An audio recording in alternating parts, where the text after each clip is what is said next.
Hello, awesome viewers. Welcome back to the MS Word Design channel.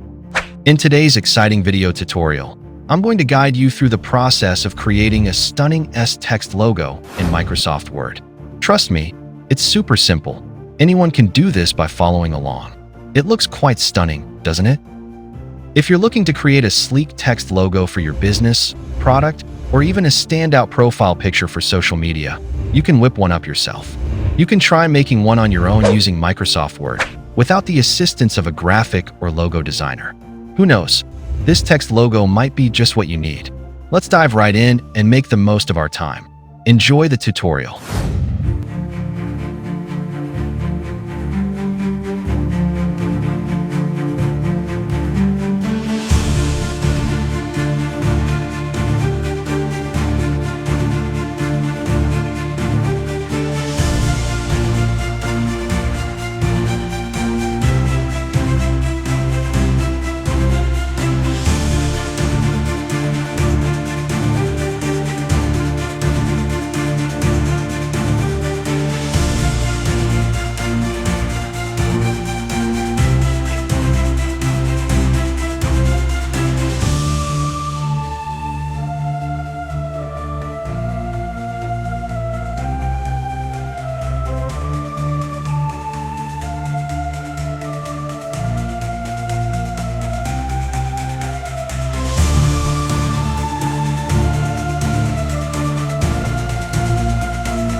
Thanks so much for sticking around until the end. If you love this video, do me a favor and smash that thumbs up button below. And don't forget to subscribe. Hit that bell icon so you can be notified as soon as I upload new content to this channel. I appreciate your support. I've also included the link to the Word document I used in this video in the description below. Just click the first link to grab your copy. Plus, I've added more fantastic resources that help me create this video. You can find all the links in the description. For viewers passionate about creativity, don't miss out on this exciting tutorial to design your own standout logo. I have made it easy for you to personalize everything by editing the linked Word document in the description. Play around with fonts, colors, and styles to make it truly your own. Let your imagination run wild. With that said, stay creative and imaginative. The world is your canvas.